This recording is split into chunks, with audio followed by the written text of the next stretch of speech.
오늘은 저희가 순종의 길 야곱 시리즈 8번째 시간으로 창세기 30장 25절에서 43절을 통해서 험악한 세상에서 두 번째 시간으로 하나님의 말씀 증거하도록 하겠습니다. 우리는 이제 야곱이 라반이라는 아주 험악한 사람을 만났고 험악한 세상을 만났다고 말씀을 드렸습니다. 야곱은 사기를 당했죠. 그리고 그럼에도 불구하고 하나님 그와 함께 하셨습니다. 비록 야곱의 가정은 레아와 라헬 아내를 얻었지만 그러나 둘 사이의 시기와 다툼으로 인해 자녀 낳기 경쟁으로 가정은 굉장히 평안하지 못했습니다.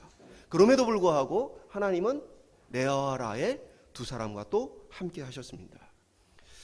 오늘 본문에는 그렇게 많은 자녀들을 낳은 후에 자녀를 낳지 못했던 라헬이 요셉을 낳았고, 그리고 나서 야곱이 특별한 결단을 하게 되어지는 모습을 보게 되어집니다. 바로 그 결단이란 14년의 이 세월을 통해서 외삼촌과 약속했던 시간을 다 채웠고 이제는 고향으로 돌아가고자 하는 마음입니다. 근데 사실 생각해보면 외삼촌은 자기를 속이고 빼앗는 어떤 정말로 폭압적인 교활한 그런 험악한 세상이고, 또 그의 형인 에서는 또 어떻습니까? 내가 동생을 죽이겠다, 위협적인 또 형의 모습. 그러니까 어느 곳을 선택해도 사실은 야곱에게는 참 힘겨운 선택이었습니다. 모두가 불편하고 두려운 대상이었습니다. 더욱이나 이제 야곱의 지금 상태는 빈털털입니다. 가진 것이 없습니다. 오늘 이 험악한 세상 속에서 야곱은 어떻게 선택해가고 어떻게 이 어려움을 극복해가고 있는가? 오늘 야곱의 삶 속에 함께 하시는 하나님의 모습을 통해서 오늘날 험악한 세상을 살아가는 우리 가운데 하나님의 함께 하심이 우리에게 소망이 되시는 귀한 시간이 되기를 주님의 이름으로 축원드립니다. 첫 번째 한번 따라해 보겠습니다. 떠나려는 야곱. 왜 야곱이 떠나려고 했느냐? 25절에는 야곱이 이런 선택을 하게 되어지는 배경을 얘기해주고 있어요. 라헬이 요셉을 낳았을 때에 라고 그 배경을 이야기하고 있어요. 오늘 이 말씀을 통해 본다면 14년의 세월을 채웠어요. 그리고 야곱은 생각하기를 지금 여기에 있는 것이 전혀 소망이 안 보인다라고 본 거예요. 야곱이 14년을 라반을 섬겼습니다. 섬기겠다 했습니다. 그때 이 섬기겠다라는 말은 이 종된다는 의미를 갖고 있어요. 그러니까 야곱은 내가 종처럼 외삼촌을 섬길 테니까 그 대가로 딸을 달라고 했던 것이죠.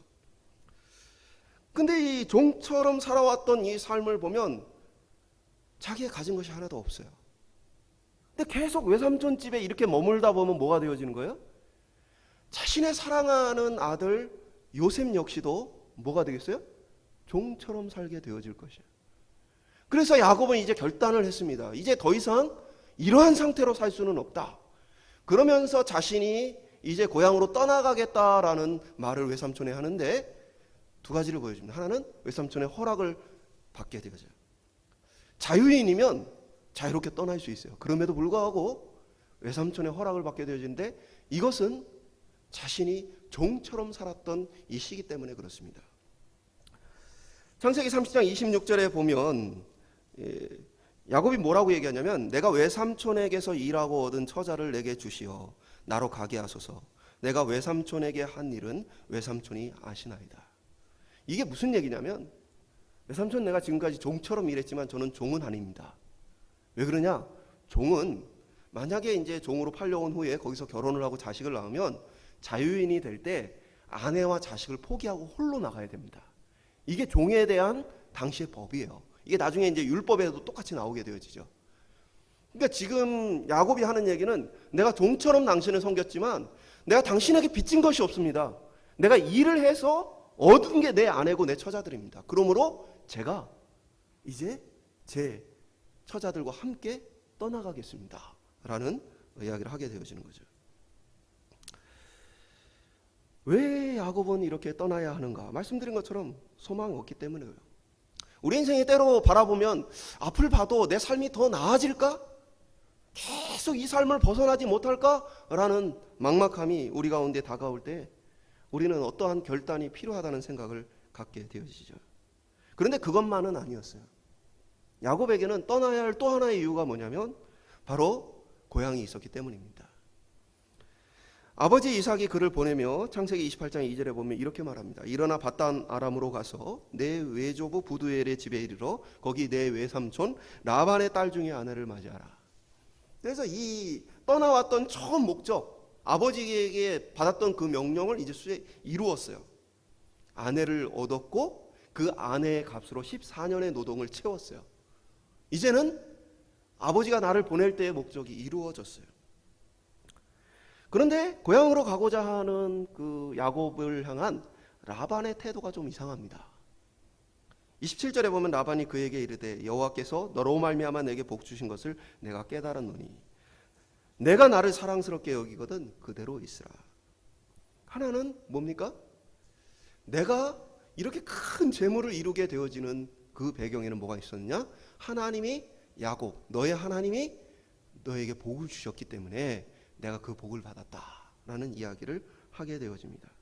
이 복은 사실은 단순한 표현이 아니고 하나님께서 아브라함을 부르셨을 때 하셨던 약속이죠. 아브라함을 복되게 하고 아브라함이 가는 곳마다 복이 임하게 하고 아브라함을 통해서 열방이 복을 얻게 하시겠다. 이 하나님의 약속을 이어받은 야곱에게도 동일하게 그가 하나님의 복이 되어지고 그가 가는 곳마다 복이 임하고 그를 통해 많은 사람이 복을 얻게 되어진다는 것이 오늘 본문을 통해 이루어지고 있는 것을 우리가 보게 되어지죠. 이것은 나중에 그의 아들인 요셉을 통해서도 똑같이 이루어지죠. 요셉이 보디발 장군의 집에 종으로 팔려갔을 때 어떤 일이 일어납니까? 그 집안이 풍성하게 부흥하게 되어져요. 그러면서 보디발이 뭐라고 얘기합니까? 보디발에게도 이 요셉을 통해 그의 하나님이 복 주셨다는 것을 인정하게 되어져요. 그러니까 이러한 일들은 뭐냐? 하나님의 부름받은 백성의 삶이에요. 우리는요, 우리 자신이 천국 가고 우리 자신이 무엇 하기 위해서 부름받은 사람들이 아닙니다. 우리는 하나님의 복이 되어지고 우리를 통해 하나님의 복이 흘러가도록 부름받은 사람들이에요. 그것은 궁극적으로는 아브라함의 약속은 예수 그리스도를 통해 열방을 구원하실 하나님의 계획이기도 하지만 그 계획을 이 땅에서 그 약속을 잃어버리지 않도록 계속해서 보여주시는 하나님의 방법은 실제로 아브라함을 통해 주변 사람이 복을 받고 그 자손들을 통해 계속해서 하나님의 복이 흘러가게 하시는 거예요. 다른 말로 하면 우리가 예수 그리스도의 이 복음으로 많은 사람들에게 그 복을 전하고 그들이 복받게 해야 되겠지만 동시에 그것만이 아니라 우리를 통해 하나님의 복이 흘러가는 것을 우리는 우리의 삶을 통해 보여줘야 합니다. 그들이 알 수 있는 방법을, 그들이 이해할 수 있는 방법으로, 그것은 무엇입니까? 우리를 통해 다른 이들이 유익을 얻게 하는 삶입니다. 이 라반의 입장에서는 지금 야곱 때문에 재물을 많이 얻었어요. 그러니까 야곱을 보내고 싶겠어요? 안 보내고 싶겠어요? 안 보내고 싶겠죠. 저희 처남도 사업을 하는데, 처남 얼마 전에 만났는데 그런 얘기를 하더라고요. 직원한테 그 아파트를 해주고 벤츠를 이렇게 주었다고 얘기를 해요. 그 이유는 그 직원은 놓칠 수 없는 직원이라, 꼭 필요한 직원이라, 그렇게 하면 직장은 안 올 것 같아서 직장을 옮길 것 같은 좀 분위기가 있으면 그렇게 이제 대우를 한다는 거죠. 라반도 그런 사업가적인 기질이 자기 이익에 굉장히 밝았던 사람이죠. 그러니까 야곱을 놓치면 자기의 이익이 되지 않는다는 걸 아니까 어떻게 해요? 27절 후반부에 보면 내가 나를 사랑스럽게 여기거든 여기 그대로 있어라.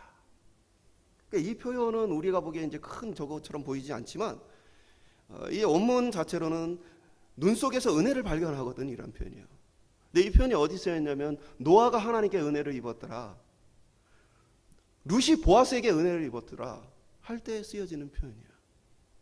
그러니까 한마디로 얘기하면 아주 힘이 막강한 사람 앞에 아주 보잘것없는 사람이 내게 좀 은혜를 베풀어 주십시오라는 식의 표현이에요. 근데 라반은 지금 큰 힘을 가지고 큰 재산이 있는데도 불구하고 지금 이 야곱을 잡기 위해서 야곱 앞에서 자기를 팍 낮추어 가지고 네가 나를 조금 불쌍히 여긴다면 가지 말고 나하고 같이 있어달라 라고 간청하는 모습을 우리가 보게 되어집니다. 오늘 저와 여러분의 이 땅을 살아가는 삶은 어떻습니까? 우리가 누군가의 직원으로 일을 하고 있다면, 누군가의 이웃으로 일을 하고 있다면 그분이 우리 곁에 계속 있으면 좋겠다, 그가 우리 회사에 계속 있으면 좋겠다, 저와 여러분이 복으로서 다른 이들에게 유익을 끼치는 삶을 살 수 있기를 주님의 이름으로 축원드립니다. 그러나 이제 오늘 본문에서 보다 핵심적인 내용은 무엇이냐? 라반과 같이 교활하고 악한 사람이 있을지라도 그들이 우리를 필요로 하는 것뿐 아니라 사실은 하나님께서 야곱을 축복하시고 그 축복받은 존재로 그가 살고 있다라는 부분이 사실은 오늘 본문의 좀 더 핵심적인 부분입니다. 비록 형 에서에 대한 두려움이 있지만 다시 집으로 돌아가게 하고자 하는 마음에는 뭐가 있느냐? 하나님이 주신 약속, 그것이 계속 야곱 속에 있었기 때문에 그래요. 나는 돌아갈 고향이 있는 사람이다. 베델의 하나님께서 나로 하여금 안전하게 다시 돌아가게 하시겠다고 약속하셨다. 그러니까 이 약속에 따라서 야곱은 14년의 고생 후에는 내가 다시 돌아가야 한다라는 생각을 갖고 있었어요. 이것은 야곱뿐 아니라 그 땅을 살았던 많은 믿음의 조상들의 삶이었어요. 히브리서 11장 13절 14절은 이렇게 말합니다. 이 사람들은 다 믿음을 따라 죽었으며 약속을 받지 못하였으되 그것들을 멀리서 보고 환영하며 또 땅에서는 외국인과 나그네임을 증언하였으니 그들이 이같이 말하는 것은 자기들이 본향 찾는 자임을 나타냅니다. 그러니까 믿음의 조상들은 하나같이 자신들은 돌아갈 고향이 있다라는 의식을 가지고 살았으며 이 땅에서 나그네처럼 살았다라는 얘기를 합니다. 그러면서 히브리서에는 좀 더 자세하게 그들이 가나안 땅을 마치 본향이라고 생각했다면 그들이 더 편안했을 수 있지만 가나안 땅이 아닌 사실은 그들이 하나님 나라 천국을 그들의 고향으로 기억하며 그것을 향해 살고 있었다라고 성경은 기록하고 있어요. 오늘 우리의 삶은 야곱의 삶과 같이 고향이 있는 삶입니다. 우리는 돌아갈 곳이 있는 삶입니다. 나그네의 삶은 물론 나름대로의 그 나그네 삶의 피곤함과 또 고민하고 생각해야 할 것이 많은 삶이에요. 그러나 분명한 것은 돌아갈 고향이 있는 사람은 그 생각 자체가 항상 그 고향을 향해 있다는 사실이에요. 여러분 여행을 갈 때 여행을 가면 짐 많이 싸들고 여행 가십니까? 여행 갈 땐 필요한 것만 갖고 갑니다. 여행 갈 때 냉장고 갖고 가십니까? 김치 냉장고 안 갖고 가시죠. 여행 갈 때는 여행에 필요한 것만 가지고 갑니다. 근데 우리는 이 땅에 잠시 여행을 왔어요. 이 땅에 우리는 나그네로 잠시의 인생을 삽니다. 근데 우리의 모든 생각이 이 땅에 가득 차 있어서 이 땅에 무엇, 이 땅을 채워가는 것에 가득 차 있다면 그것은 정상적인 여행의 삶이 아닙니다. 나그네로 살아가는 사람이 내가 이곳에서 모든 것을 다 갖추고 살겠다 생각하지 않아요. 저도 외국에서 잠시 살았던 시간이 있는데 가구 하나도 거의 안 샀어요. 외국에 사는 동안 많은 가전제품 사지 않았습니다. 그 이유는 나는 돌아갈 곳이 있기 때문에 이거를 굳이 다 살 필요가 없다. 오늘 우리가 하나님 나라 천국을 깊이 있게 그리고 신중하게 생각하며 살아가는 삶은 무엇입니까? 이 땅의 삶의 필요를 따라 필요한 것들을 구입하고 필요한 것들을 누리며 살겠죠. 그러나 그 생각이 항상 어디에 있어요? 나는 돌아갈 곳이 있다. 나는 그곳에 어떻게 갈 것인가? 또 그곳을 위해 나는 지금 무엇을 할 것인가? 그 생각 가운데 항상 하나님의 나라 천국이 떠나지 않는다는 사실이에요. 오늘 저와 여러분의 삶 속에 하나님 나라 천국에 대한 사모함과 그것을 바라봄이 잊혀지지 않는 귀한 삶이 있기를 소망합니다. 고향이 있는 삶을 살 수 있기를 소망합니다.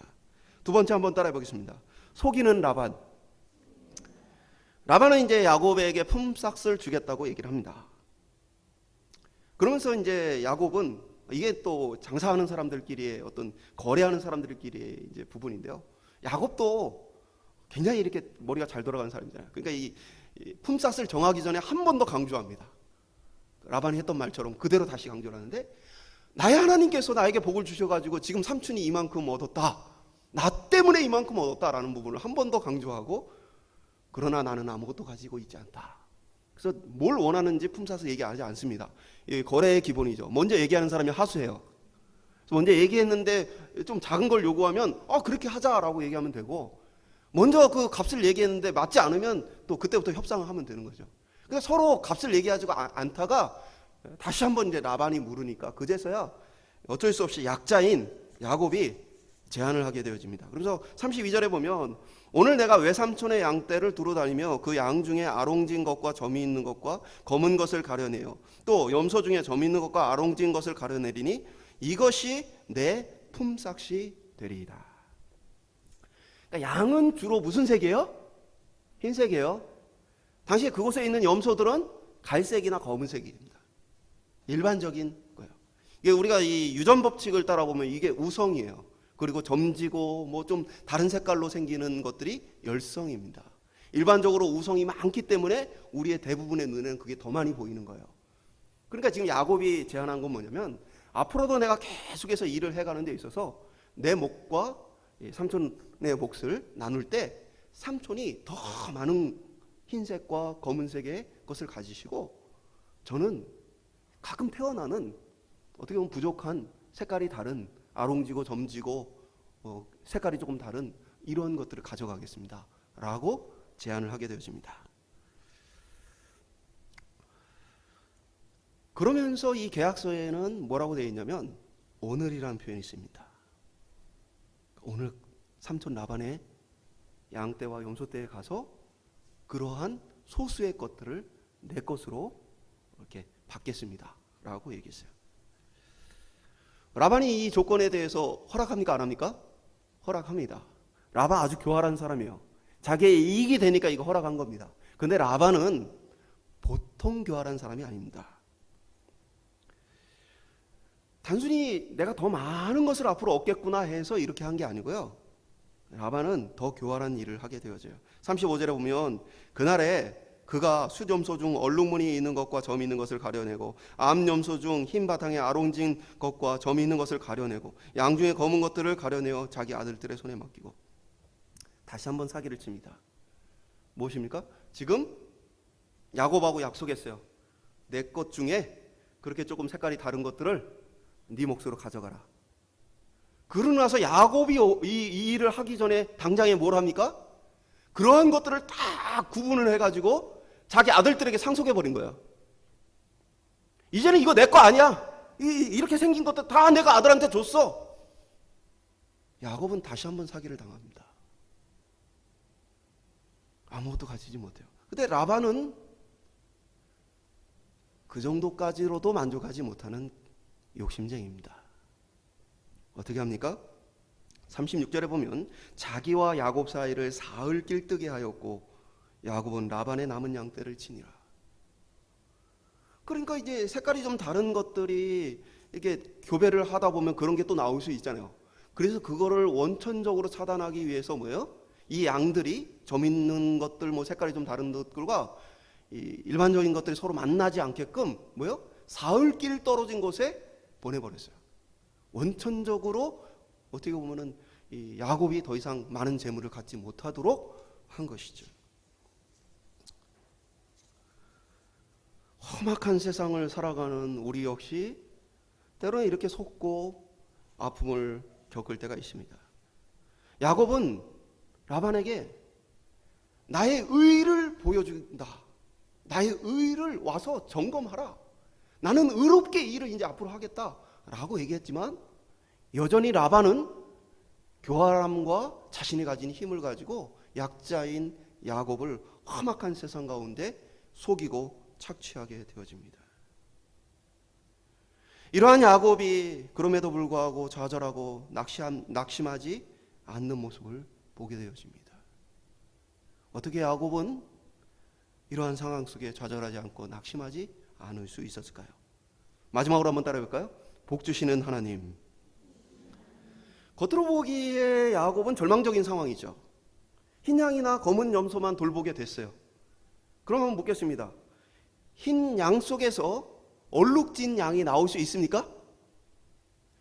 검은 염소 중에서 흰색에 막 섞여 있는 양들이 나올 수 있습니까? 나올 수 있습니다. 이게 유전 법칙에 따르면 우성과 열성이 있는데 두 가지 인자를 함께 갖고 있으면 겉으로는 우성만 나타나게 되어져요.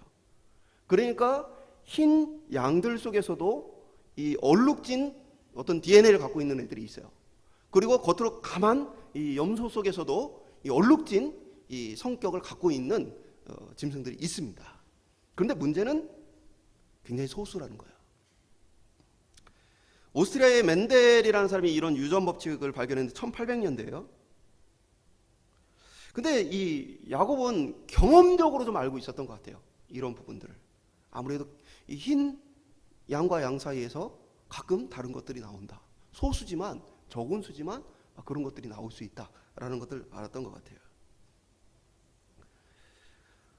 야곱 역시도 그냥 포기할 수는 없죠. 야곱은 자기가 할 수 있는 일을 합니다. 그건 무엇이냐면 나무의 껍질을 벗겨서 껍질 안쪽은 흰색이고 겉에 껍질은 색깔이 있겠죠.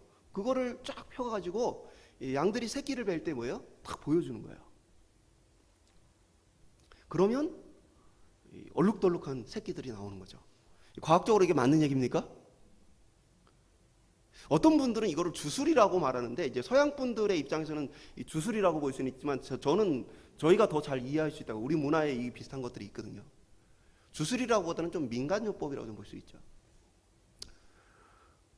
이게 수천 년 전뿐 아니라 이 변하지 않는 인간의 본성을 따라 오늘날에도 그래요. 어떤 이제 부부들이 아이를 가지면요, 태교를 위해서요 예쁜 애기들 사진을 막 갖다 붙여놓습니다. 그 서양 애들 중에 막 눈 크고 이렇게 쌍꺼풀 쥐고 머리 금발에 막 이렇게 막 이런 예쁜 애기들 그런 사진을 집에 딱 붙여놓고 보면서 이 태교를 해요. 제가 묻겠습니다. 그럼 금발 애가 태어나나요? 뭐 부모들 쌍꺼풀 하나도 없는데 막 쌍꺼풀이 막 생기고 막 그래요? 눈이 막 커지고 그래요? 오늘날 우리하고 똑같은 거예요. 그러니까 야곱도 사실 자기가 할 수 있는 발버둥을 친 거죠. 사실 야곱의 입장에서는 지금 억울해요. 내가 당장에 가서 내 몫을 챙겨야 되는데 그 몫을 다 빼앗겼어요. 상속해버리고 이제는 내가 가진 것이 없게 되었어요. 한바탕 난리를 쳐야 할 것 같은데 야곱이 묵묵합니다. 하나는 뭐 우리가 이렇게 생각할 수 있어요. 머리가 똑똑한 야곱이 이거를 난리를 친다고 해서 되어질 게 아니구나라는 생각을 했을 수 있어요. 그러니까 과거에 이제 이 라헬 대신에 레아를 아내로 이렇게 결혼을 속아서 했을 때는 야곱이 항의를 하잖아요. 근데 이때는 항의를 하지 않습니다. 제가 봤을 때 더 큰 이유가 있어요. 그래서 오늘 본문이 여러 차례 강조하고 있는 본문이에요. 뭐냐? 한번 따라볼까요? 야곱은 하나님의 복주심을 믿었다. 야곱은 이 사실을 믿은 거예요. 사기를 당했지만 라반으로 하여금 이 많은 양떼와 염소떼를 갖게 하신 것은 하나님이시고 그것은 하나님께서 주신 것이다. 그렇기 때문에 야곱은 그 속에서 하나님이 어떻게 하실 것인가를 또한 그가 기다렸던 모습을 우리가 보게 되어집니다. 물론 그렇다고 해서 야곱이 아무것도 안 했던 것은 아니에요. 또 제가 오해가 될까봐 그리스도인들은 어떤 억울한 일을 당하고 힘든 일을 당해도 무조건 다 참아야 된다, 뭐 그런 얘기가 아닙니다. 지금 야곱의 상황은 자신의 연약한 상황에서 어떠한 것으로도 지금 라반을 설득하거나 라반으로부터 내 것을 다시 한번 되찾을 수 있는 길이 없어요. 야곱은 이방인이고요. 야곱은 자기를 지지해 줄 수 있는 세력이 없어요. 재판을 벌려도 자기 편이 되어줄 사람이 없어요. 제가 말씀을 드리는 건 우리가 정당하게 재판을 통해 찾아야 할 권리나 이런 부분들을 그냥 하나님께서 알아서 해주시겠지라고 참아야 된다는 얘기를 하는 게 아니라 우리의 힘으로 도저히 할 수 없는 그 상황 속에서도 하나님은 함께 하신다는 얘기를 하고 있는 거예요. 그리고 야곱은 나름대로 지혜롭게 행합니다. 야곱이 1800년대에 발견되어졌던 멘델의 유전 법칙을 알 리가 없겠죠. 그럼에도 불구하고요, 기가 막힌 행동을 합니다. 창세기 30장 40절에 보면 야곱이 새끼 양을 구분하고 그 얼룩무늬와 검은빛 있는 것을 라반의 양과 서로 마주보게 하며 자기 양을 따로 두어 라반의 양과 섞이지 않게 하며. 이게 무슨 얘기냐면요, 유전 법칙을 아는 분들은 이 본문이 좀 이해가 돼요. 뭐냐면 색깔이 여러 가지 있는 이 열성의 성질을 갖고 있는 거는 흰색하고 같이 만나서 이렇게 새끼를 낳게 되어지면 다수가 흰색이 되어지고 소수가 이 얼룩진 게 되어져요. 근데 열성은 열성끼리 만나게 되어지면 거의 100% 열성이 나오게 되어집니다. 그러니까 야곱은 뭘 선택한 거예요? 어린 양, 그러니까 지금 다 큰 거는 이미 다 빼돌렸고, 양을 치다 보니까 이제 소수의 어린 양들, 얼룩진 것들이 나오기 시작하니까 그것들을 어떻게 했어요? 따로 분리해서 키워서 그 열성의 양들끼리는 100% 열성이 나올 가능성이 높은 거죠. 그러니까 자기 양들을 그대로 더 불려 나가고, 그리고 흰색 속에서는 또 계속해서 소수의 점박이나 뭐 얼룩진 것들이 나오기 시작한 것이죠. 이게 멘델의 유전 법칙이요. 멘델이 이것을 발표했을 때요, 사람들이 전혀 생각하지 않았어요. 1900년대가 지나고 나서야 몇몇 학자들이 이 법칙을 발견하고는 자기들보다 먼저 똑같은 것을 발표했다는 사람이 있다는 것을 깜짝 놀랐어요. 근데 기가 막히게 야곱이 이런 판단과 이런 행동을 합니다. 제가 봤을 때 야곱은 굉장히 똑똑한 사람이었어요. 근데 문제는 그럼에도 불구하고 라반보다 이 야곱의 재물이 더 커져간다는 것은 아무리 어떤 유전 법칙의 어떤 것들을 가지고 해도 되어지지 않는 상황이에요. 14년 종살이 했죠. 이 야곱이 다시 떠날 때가 20년째거든요. 그러면 불과 6년 일한 거예요. 6년 일해서 오늘 본문이 말한 그 사람이 매우 번창하여 양떼와 노비와 낙타와 나귀가 많았더라. 6년 동안 이 모든 것을 이룬 겁니다. 그거는 유전 법칙으로도 설명할 수가 없어요. 왜 그런 일이 일어났을까요? 창세기 31장 10절에 보면 그 양떼가 새끼 뵐 때에 내가 꿈에 눈을 들어보니 양떼를 탄 숫양은 다 얼룩무늬 있는 것과 점 있는 것과 아롱진 것이었더라. 야곱이 꿈에 하나님의 사자를 만나요. 근데 그곳에서 뭐예요? 환상 가운데에 그 양떼들 중에 교미를 하는 이 숫양들이 전부 다 얼룩지고 아롱진 것들 뿐이에요. 하나님의 사자를 통해 그가 받은 메시지는 뭐예요? 하나님께서 역사하셨음을 보게 되어진 거예요. 그러니까 이것은 유전 법칙으로 설명은 안 되지만 신기하게도 이상하게 그러한 일들이 나타나 야곱이 어마어마한 재물을 갖게 되어지는 본문을 오늘 기록하고 있습니다. 하나님은요, 고향으로 돌아가야 할 야곱을 빈손으로 돌려보내지 않는 분이십니다. 그와 함께하며 그를 지켜주시겠다는 이 약속은 단순히 생명만을 지키는 것이 아니라 그의 땀과 수고와 모든 헌신을 하나님께서 지켜주시겠다는 의미입니다. 생육하고 번성하게 하시는 분입니다. 근데 이게요, 놀라운 것은 창세기 28장 3절에 보면 이삭이 야곱을 보낼 때 했던 이야기입니다. 전능하신 하나님이 내게 복을 주시어 내가 생육하고 번성하게 하여 내가 여러 족속을 이루게 하시고, 그러니까 이삭이 야곱을 보낼 때 네가 생육하고 번성하고 많은 민족을 이루게 될 것이다 라는 얘기를 합니다. 오늘 그 약속을 따라서 어떻게 되어진 거예요? 야곱이 14년간은 빈털털이었지만 하나님의 그 약속을 따라서 그가 많은 자녀를 얻게 되어지고 많은 부를 얻게 되어집니다. 이것은 야곱만의 이야기가 아니에요. 나중에 출애굽할 때의 모습이 똑같죠. 이스라엘 백성들이 가나안 땅에 계속 살고 있었다면 그 수가 크게 증가하기가 어렵습니다. 왜냐? 가나안은 매년 전쟁이 일어나는 곳입니다. 그런데 이스라엘 백성들이 어디로 포로로 끌려가요? 애굽, 이집트로 포로로 끌려갑니다. 이집트는 당시에 가장 강력한 나라라 누구도 이집트 침공하기가 어려웠어요. 그러니까 그 속에서 인구가 어마어마하게 증가하게 되어진 거죠. 그들 역시 종살이하죠.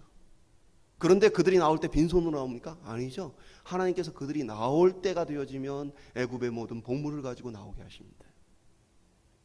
이 모습을 통해서 하나님은 우리와 함께 하시며 우리의 모든 것을 기억하시며 우리에게 복을 주시는 분이심을 우리의 삶 가운데 알게 하십니다. 말씀드린 것처럼 이 복이란 건 궁극적으로 예수 그리스도를 통한 구원의 은혜이지만 우리가 그것을 잘 깨달을 수 없기 때문에 우리의 삶 속에서대로 이것을 행하신다는 사실이에요. 생육하고 번성하게 하신다는 사실입니다. 말씀 맺도록 하겠습니다. 우리는 하나님 나라 천국을 약속받은 사람들입니다. 우리는 이 땅에 잠시 여행하는 나그네입니다. 그렇기 때문에 우리의 깊고 진지한 고민은 어디에 있어요? 이 땅이 아닌 하나님 나라에 있어야 돼요. 대부분의 사람들은 이 땅의 삶의 모든 것을 걸고 살아요. 기도 제목도 다 그냥 이 땅에 대한 것들, 뭐 생각하는 것도 다 이 땅에 대한 것들, 내가 기쁘고 즐거운 것도 다 이 땅에 대한 것들로 매여 있을 때가 많이 있어요. 그러나 우리는 하나님의 나라를 약속받은 사람으로 우리의 마음속에는 항상 그곳을 향한 생각과 깊은 배려가 있어야 한다는 사실입니다. 이 땅은 우리에게 그러한 천국의 비밀을 알려주는 통로입니다. 계속해서 하나님이 함께 하심을 보여주고 하나님께서 그곳으로 인도하실 거라는 약속을 끊임없이 우리로 신뢰하게 하시는 그러한 장소예요. 그래서 때로는 사기당해 빈 털털이인 야곱에게, 때로는 억울한 일을 당해 하소연할 수 없는 그에게 하나님 모든 것을 갚아주시며 그에게 복을 주시는 것입니다. 그것을 통해 하나님이 함께하고 계시고 그와 함께한 약속을 이루어 가실 것이라는 믿음을 주시는 것이죠. 이 말은 오늘 하나님 나라 천국을 향해 가는 우리의 걸음 속에 하나님은 계속해서 우리와 함께 하시며 우리로 하여금 하나님이 계시다는 사실과 하나님이 우리를 지키시며 끝까지 우리를 하나님 나라 천국으로 안전하게 도착하게 하실 것을 믿게 하시기 위해 오늘 이 땅에 우리의 삶 가운데서도 함께하고 계신다는 사실입니다.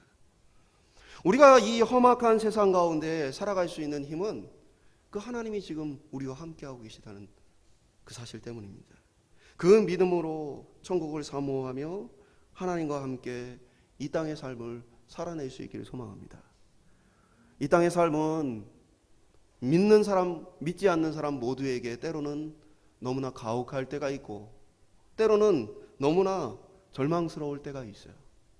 그러나 우리의 삶 가운데는 우리를 자녀로 붙들어 주시고 백성 삼아 주신 하나님이 함께하고 계십니다.